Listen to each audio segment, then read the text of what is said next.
bahwa saya tidak salah. Sekarang hakim menyatakan saya salah. Saya tidak akan mau memberikan penilaian terhadap putusan hakim. Saya serahkan kepada Yang Maha Kuasa, Allah Subhanahu wa Ta'ala, untuk menilai mana yang benar, mana yang tidak. Pak, saya nggak tahu duitnya. Iya, Bapak siapa? Pemberinya Bapak tahu, Pak? Tidak tahu. Nggak tahu, Pak. Saya nggak merasa bersalah, saya nggak merasa ingin berbuat. Saya berusaha semaksimal mungkin. Niat saya baik, tapi mungkin cara yang belum terlalu tepat. Ya, saya ingin katakan, saya berjuang, saya berusaha maksimal demi nama seorang ibu.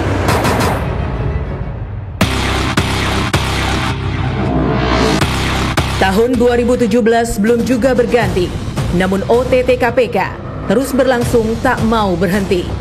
17 operasi tangkap tangan KPK menjerat sederet nama, mulai kepala daerah, pejabat pemerintah, wakil rakyat hingga penegak hukum terciduk dan bertekuk lutut.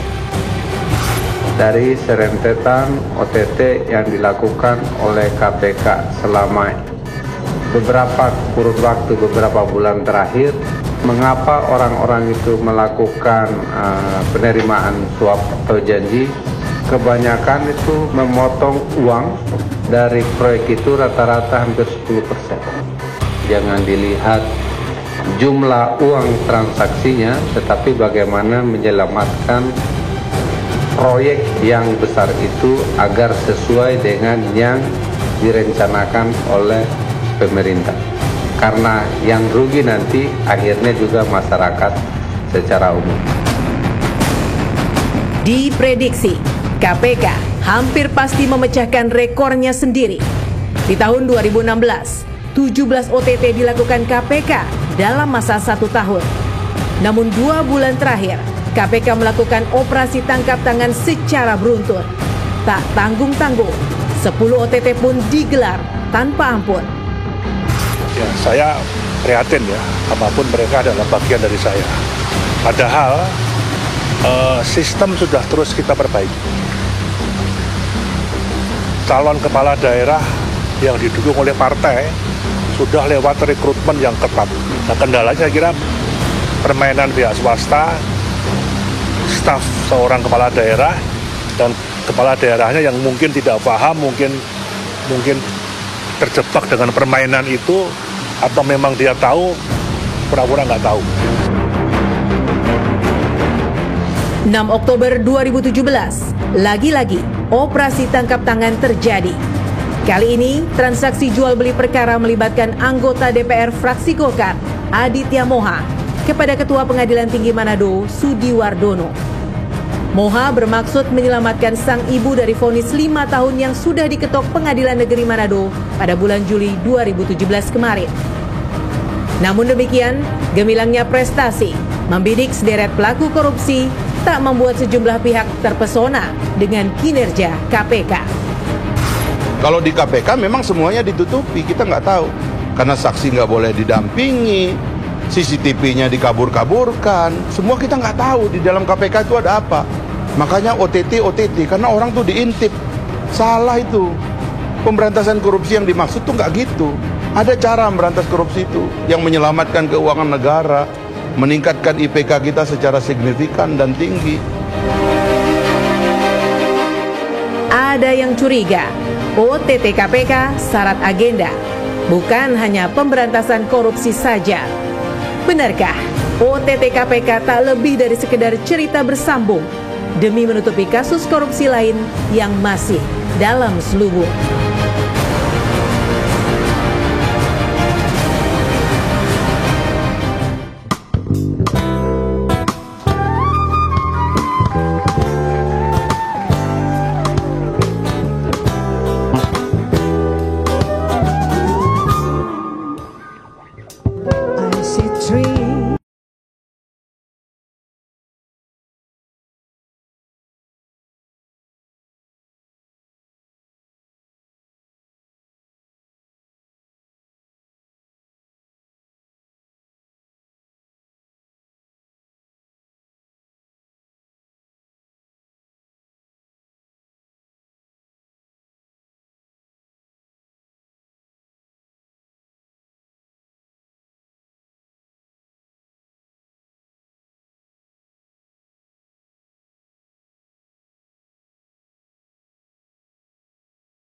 see trees of green, red roses too. I see them blue for me and you, and I think to myself, what a wonderful world. I see skies of blue and clouds of white, the bright blessed day and the dark says goodnight, and I think to myself, what a wonderful world. Oh yeah, the colors of the rainbow, so pretty in the sky, are also on the faces of people going by. I see friends shaking hands, saying how do you do. They really say I love you. I hear baby cries, I watch them grow. They learn much more than I ever know, and I think to myself, what a wonderful world. Oh yeah, and I think to myself, what a wonderful world.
So pretty in the sky, I also want the faces of people going by. I see friends shaking hands, say how do you do. They really say I love you. I hear baby cries, and I watch them grow. They learn much more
Indonesia Lawyers Club edisi malam ini hadir kembali dengan tema OTT Cerita Bersambung. Hadirin dan pemirsa, kita sambut Presiden Indonesia Lawyers Club, Karni Ilyas.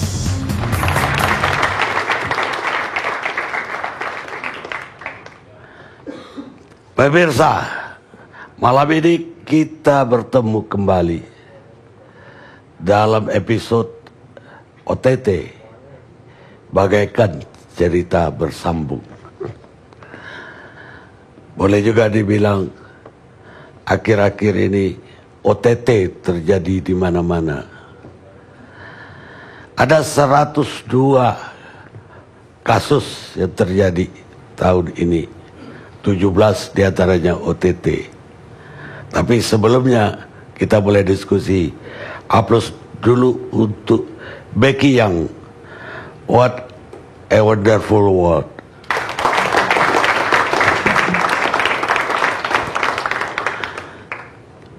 Sering kita terkaget-kaget tiba-tiba para kepala daerah bertumbangan.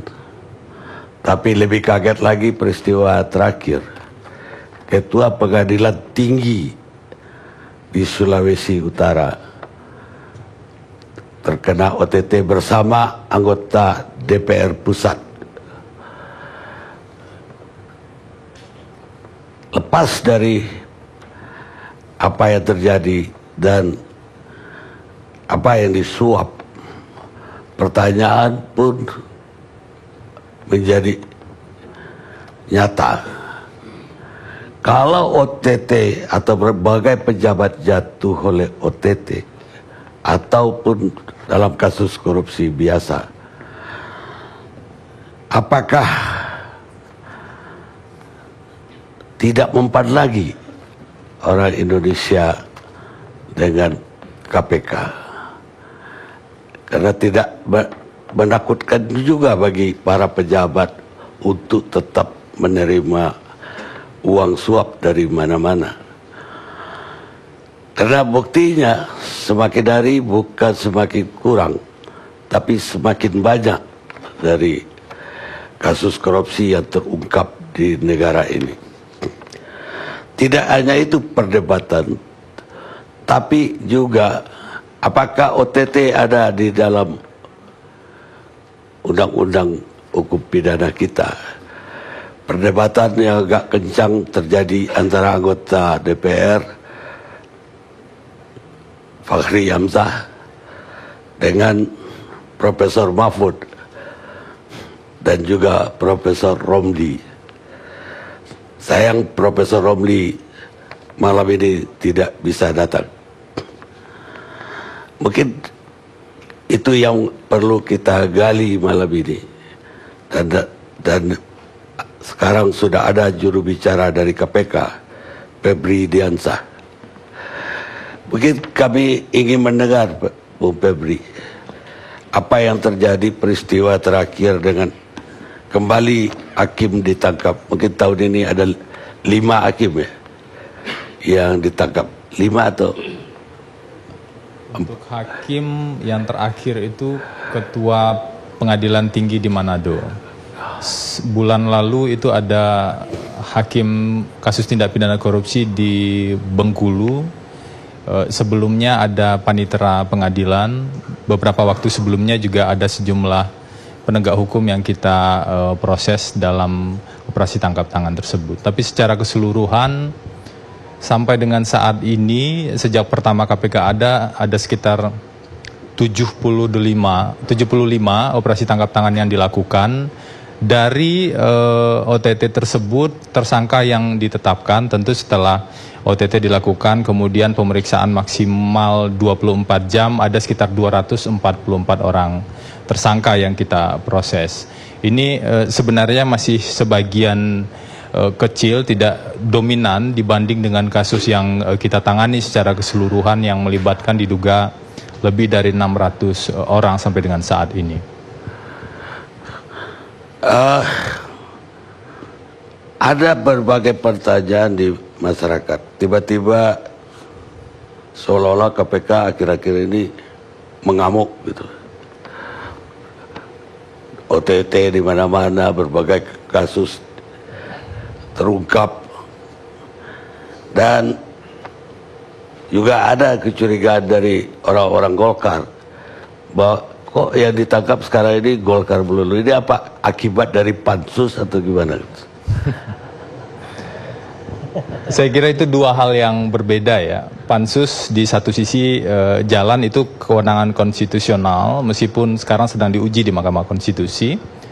KPK hanya menjalankan tugas sesuai dengan Undang-Undang Nomor 30 Tahun 2002.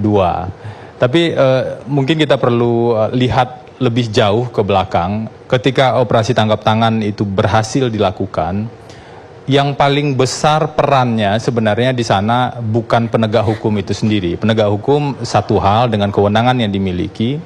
Yang paling penting di sana sebenarnya adalah kepercayaan masyarakat untuk melaporkan indikasi tindak pidana korupsi yang terjadi. Jadi ketika kami mendapatkan laporan dari masyarakat, kemudian kita lakukan pengecekan ke lokasi dan kita lakukan pencarian informasi dalam proses penyelidikan. Ketika memang ditemukan terjadinya transaksi suap misalnya, karena 75 operasi tangkap tangan yang kita lakukan itu seluruhnya itu adalah kasus suap, pemberian hadiah atau janji. Nah, setelah kita temukan itu, maka kita amankan sejumlah orang, kita lakukan pemeriksaan, dan tidak semuanya juga kemudian otomatis menjadi tersangka. Kami juga harus bertanggung jawab untuk hanya menetapkan tersangka berdasarkan bukti permulaan yang cukup misalnya. Jadi operasi tangkap tangan itu kita lakukan karena memang ada laporan yang valid yang disampaikan oleh masyarakat. Dan kami sampai saat ini terus menjaga masyarakat yang menyampaikan informasi tersebut dijaga kerahasiaannya. Bahkan kita punya satu jalur yang disebut dengan KWS, semacam konsep whistleblowing system di sana. Tanpa identitas pun masyarakat bisa menyampaikan informasi dan kita lakukan pengecekan.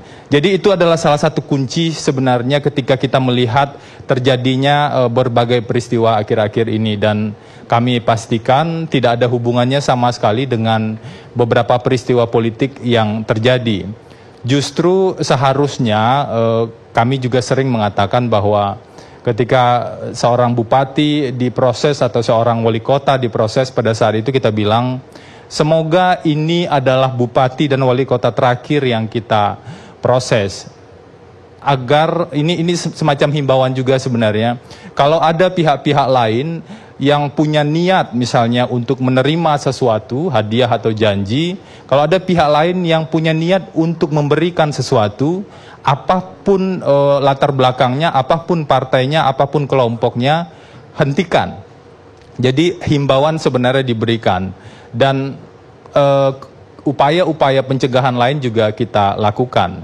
Tapi memang ada beberapa pihak yang kepentingan pribadi lebih menonjol dibanding dengan himbauan-himbauan tersebut, atau kepentingan-kepentingan untuk mengurus kepentingan publik. Misalnya ketika dia menjadi kepala daerah, tentu dia punya kewajiban untuk mengurus kepentingan publik di sana. Ada indikasi-indikasi kepentingan pribadi lebih menonjol di sana. Dari sejumlah kepala daerah yang kita proses misalnya, ada salah satu yang menerima hadiah atau janji atau menerima suap tersebut untuk tujuan semacam modal untuk ikut pilkada lagi. Ada salah satu daerah yang kita temukan itu. Tapi ada juga yang lebih kepada untuk memanfaatkan semaksimal mungkin jabatan dengan kepentingan-kepentingan pribadi yang lainnya. Itu juga kita temukan. Tapi ada juga yang kita temukan pemberian melalui CSR perusahaan. Jadi memang agak banyak kepentingan yang ada di balik sejumlah penerimaan suap tersebut, dan ada banyak modus baru yang juga kita ungkap akhir-akhir ini. Bahkan ada salah satu operasi tangkap tangan yang menarik. Kami bilang menarik karena modus ini dianggap sudah terjadi sejak lama tapi hampir tidak pernah bisa dibuktikan. Ketika suap diberikan melalui ATM. Jadi pihak pemberi itu kemudian membuat sebuah rekening bank dengan nama pihak lain. Jadi bukan nama pihak pemberi tapi dengan nama pihak lain. Kemudian ATM-nya diserahkan pada penyelenggara negara. dan pihak pemberi inilah yang rutin menyetorkan uang dalam ATM tersebut, tapi penyelenggara negara bisa bebas mengambil kapan saja. Ini salah satu modus yang kemarin juga sudah kita ungkap, dan tentu saja ketika kita sudah bisa mengungkap itu, kita bisa memetakan modus-modus yang sama jika itu dilakukan oleh penyelenggara negara yang lain. Menarik kalau tadi orang melapor atau ngasih informasi ke KPK dan kemudian KPK langsung mencek ke lapangan, dan apakah berarti juga setelah laporan masuk orang yang dilaporkan langsung disadap informasinya? Penyadapan tidak bisa kita lakukan kecuali memenuhi ketentuan di pasal 12. Jadi Undang-Undang KPK itu memberikan beberapa kewenangan khusus terhadap KPK di pasal 12 Undang-Undang 30 tahun 2002. Penyadapan dan lain-lain sejumlah kewenangan tersebut hanya bisa dilakukan ketika sudah masuk pada proses penyelidikan. Jadi penyelidikan, penyidikan, dan penuntutan. Tentu tidak sembarangan sebuah kasus bisa masuk pada tahap penyelidikan ini. Ada proses-proses yang harus dilalui, ada informasi-informasi awal bahwa diduga akan terjadi transaksi tersebut. Itu satu hal. Yang kedua, kalau seluruhnya kan ada banyak tuduhan yang saya kira keliru juga. Ketika ada yang mengatakan seluruh nomor disadap, secara teknis sebenarnya itu sangat tidak memungkinkan karena ada batasan-batasan kuota-kuota atau hal-hal yang sejenisnya yang membuat memang hanya tidak bisa seluruhnya bisa dilakukan secara otomatis seperti itu. Dan kami menjaga betul agar kewenangan-kewenangan itu dilakukan secara hati-hati dan hanya dilakukan pada tahap penyelidikan, penyidikan, dan penuntutan. Jadi ketika tim di lapangan dan kemudian mendapatkan informasi, memastikan informasi bahwa transaksi memang terjadi, pada saat itulah dilakukan operasi tangkap tangan tersebut. Nah, operasi tangkap tangan ini sebenarnya istilah yang dasar hukumnya mengacu ke pasal 1 angka 19 KUHP tentang tertangkap tangan. Ada 4 kondisi di sana. Walaupun tidak ada kata operasi, tapi ini penamaan toket. Operasi itu kan pelaksanaan dari pasal 1 angka 19 sebenarnya, dan ini menjadi terminologi atau istilah yang digunakan dalam komunikasi publik, jadi lebih ke arah sana. Salah satu tugas KPK kalau nggak salah tidak hanya represif ya, tapi juga preventif, mencegah terjadinya korupsi tersebut. Ketika setelah kita sadap memang ada gejala antara yang akan nyuap dengan yang akan disuap, ada komunikasi dan pembicaraan juga mengarah ke situ. Kenapa KPK misalnya tidak melakukan pencegahan dengan mengingatkan orang tersebut bahwa ini lu kalau terus melangkah lu kena korupsi ini? Jadi upaya pencegahan itu sebenarnya kita lakukan jauh lebih dini. Sebutlah salah satu provinsi yang kepala daerahnya kita proses kemarin itu di Bengkulu. Kami datang ke sana, kami menemui kepala daerah tersebut, kita lakukan sosialisasi bahwa ini adalah bentuk-bentuk dari korupsi. Semua informasi yang patut diketahui terkait dengan korupsi sebenarnya sudah disampaikan. Bahkan kita bangun sistemnya soal pengadaan atau proyek-proyek misalnya. Kita bangun sistemnya agar kemudian pengadaan-pengadaan ini bisa berjalan lebih fair, lebih bersih.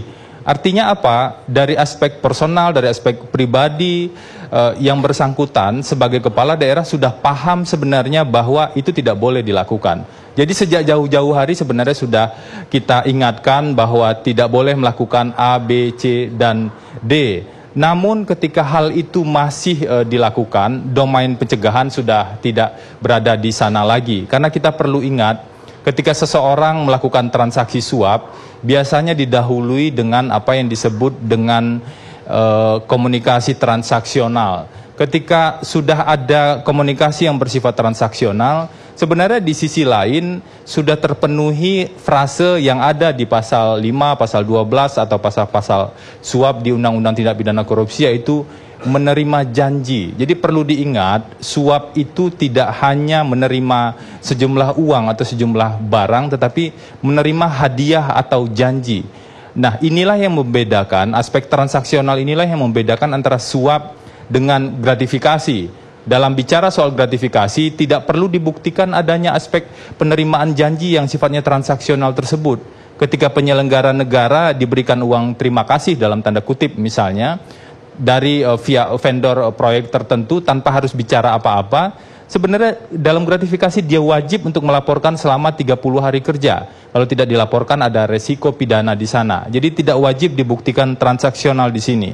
Untuk kasus suap, di semua operasi tangkap tangan yang kita lakukan tersebut, itu transaksionalnya sudah terlihat. Bahkan sekalipun ada beberapa kondisi uangnya benar secara fisik belum sampai pada penyelenggara negara tersebut. Dan itu kita uji juga di proses persidangan.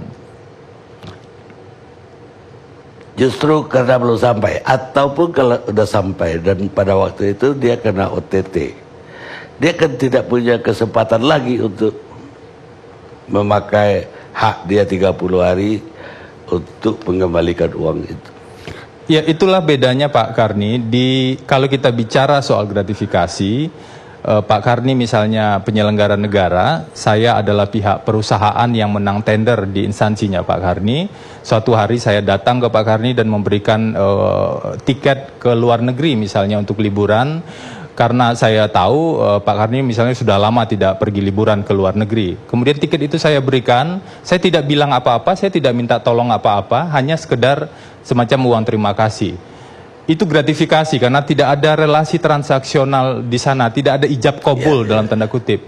Kalau suap tidak begitu Pak Karni. Ketika dia sudah mengatakan oke, saya akan urus tapi tolong fee-nya sekian persen, misalnya secara kasar seperti itu. Pada saat ijab kabul atau transaksional itu sudah terjadi, sebenarnya konsep menerima janji itu sudah selesai di sana.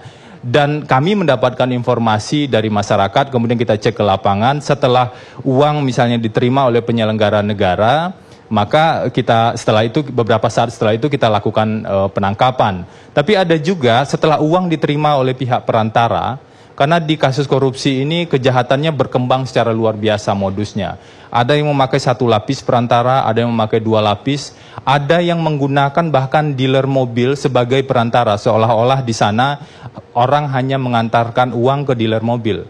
Biasa saja kalau ada orang mengantarkan uang ke dealer mobil atau perusahaan falas atau sejenisnya. Tapi itu digunakan dan kita punya bukti bahwa modusnya adalah ketika uang disampaikan ke dealer mobil tersebut dan orang dealer mobil tersebut menghubungi penyelenggara negara yang dituju, oke ini barang sudah sampai dengan berbagai kode, pada saat itulah penerimaan sudah dipandang terjadi di sana. Bisa saja uang yang ada di dealer mobil ini akan diberikan secara bertahap atau pembayaran cicilan atau segala macam. Itu modus lanjutannya. Dan delik kita pandang sudah selesai pada saat itu, bahkan beberapa kali kita uji di persidangan, meskipun tentu pihak lawyer akan berkata sebaliknya, itu hakim juga mengatakan ketika transaksional sudah terjadi, penerimaan janji sudah terjadi, sebenarnya delik sudah selesai pada saat itu. Dan barang bukti uang itu biasanya juga adalah pemberian yang kesekian. Jadi beberapa kali belakangan ini kita memproses pemberian yang kedua atau pemberian yang ketiga atau bagian dari komitmen fee yang jauh lebih besar. Contoh yang paling sederhana adalah kasus yang kita proses kemarin, itu diduga adalah pemberian yang kedua. Pemberian yang pertama sudah terjadi sebelumnya, dan sebelum pemberian pertama terjadi diindikasikan sudah ada upaya negosiasi kedua belah pihak sampai disepakati beberapa hal yang akan dipengaruhi. Jadi runtutnya sebenarnya sudah jelas dan di lapangan sebenarnya sangat sulit untuk bisa melakukan itu. Baik, tadi dikatakan bahwa ada yang uangnya belum sampai atau uangnya masih di perantara. Ada pertanyaan juga, sering sekali ada pengumuman OTT, misalnya Hakim Mahkamah Konstitusi Patrialis Akbar, yang dia sendiri ada di tempat lain, orang yang dituduh memberi juga ada di tempat lain, Apakah itu masuk dalam OTT juga?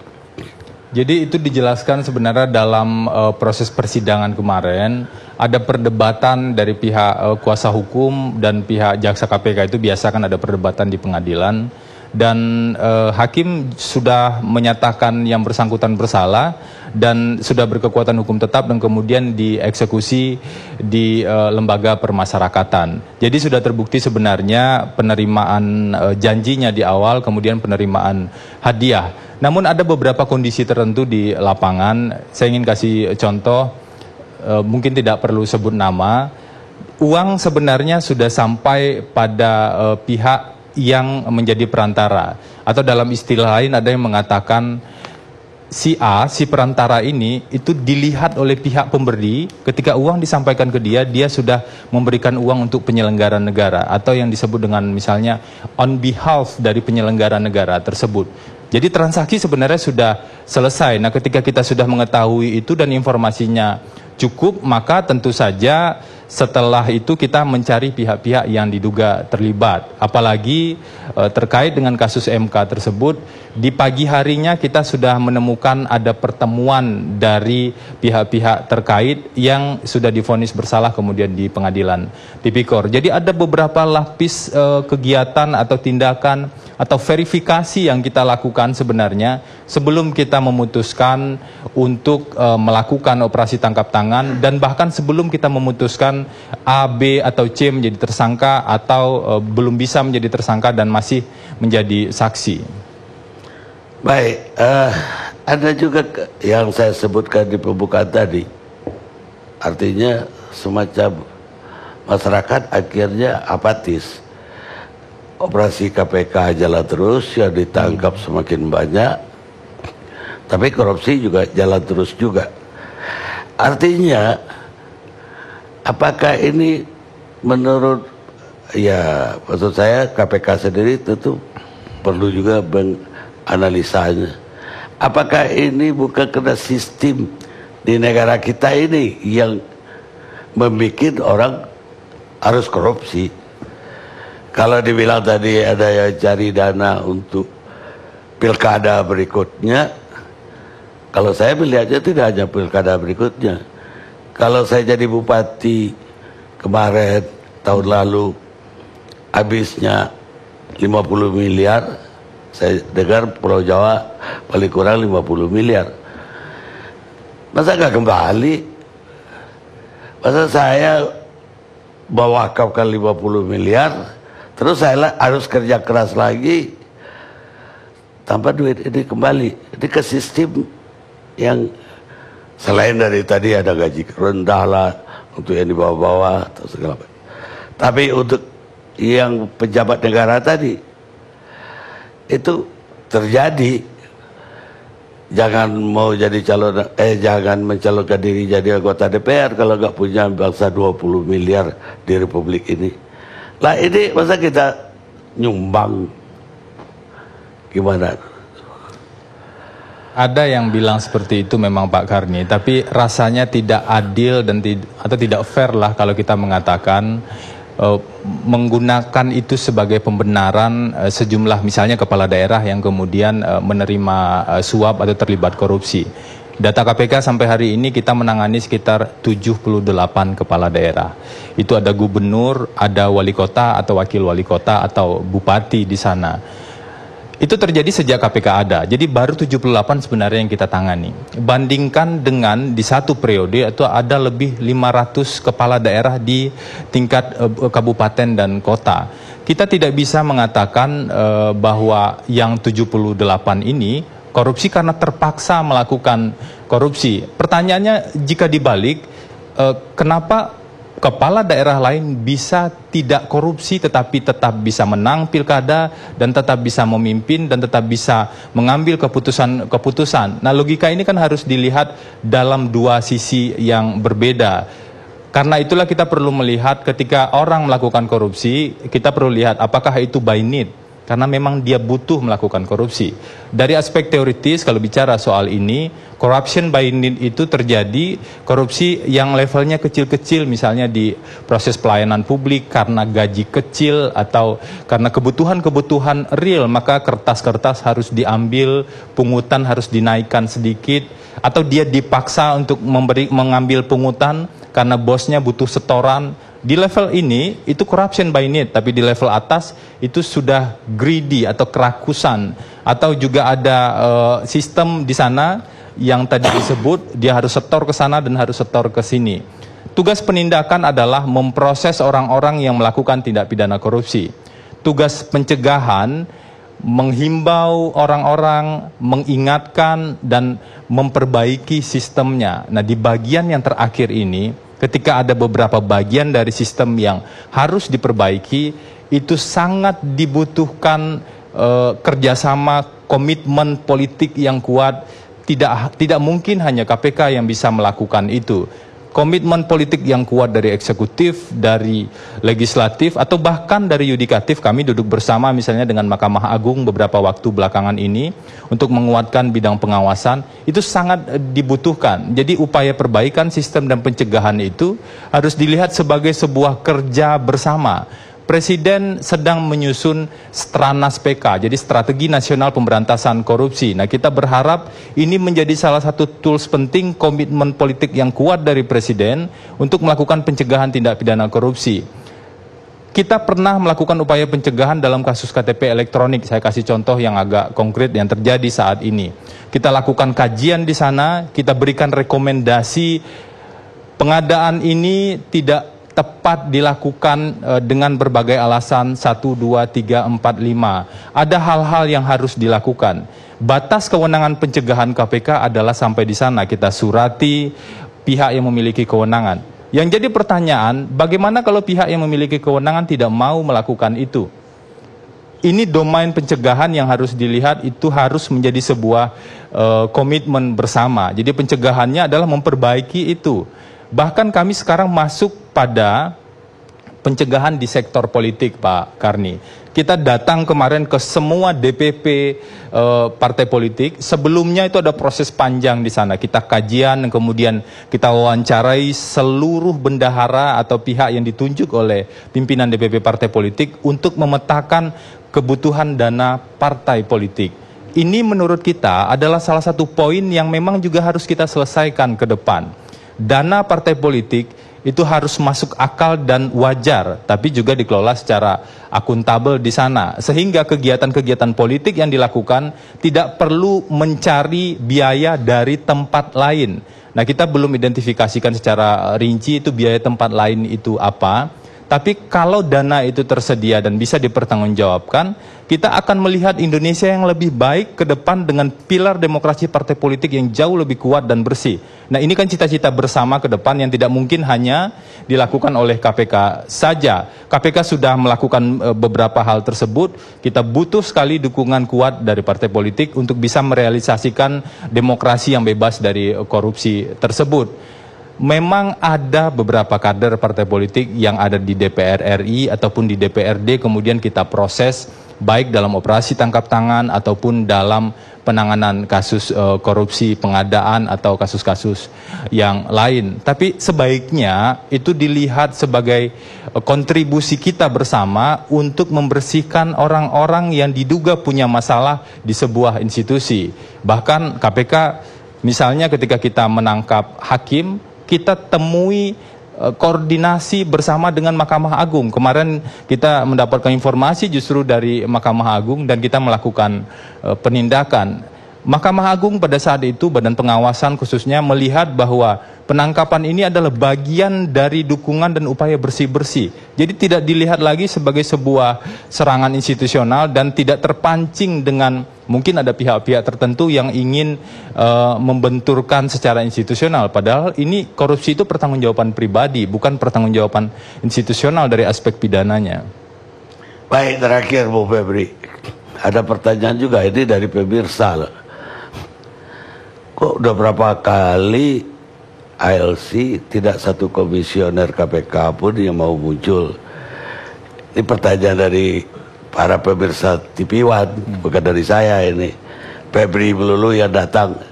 Padahal katanya kalau perkara ini di kepolisian tingkat Kapoldanya datang, bahkan tingkat Mabes, Kapolrinya duduk di sini. Kok dari KPK nggak ada yang mau datang?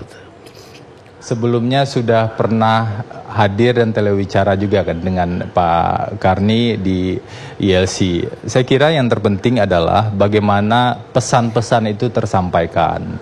Dan karena saya ditugaskan, maka saya datang ke sini dan pesannya disampaikan. Kalau ada pesan-pesan lain yang belum tersampaikan, tentu banyak forum diskusi lain yang juga bisa kita lakukan. Baik pemirsa, itulah jawaban dari KPK. Saya cuma penyambung. Pemirsa, suksesnya sebuah negara untuk memberantas korupsi bukan ditentukan oleh banyaknya tokoh terkenal atau pejabat penting yang bisa dipenjarakan, tapi diukur dari tingkat dan berapa besar turunnya korupsi di negara itu. Kata Ahmad Kalabi, politisi Irak. Kita rehat sejenak.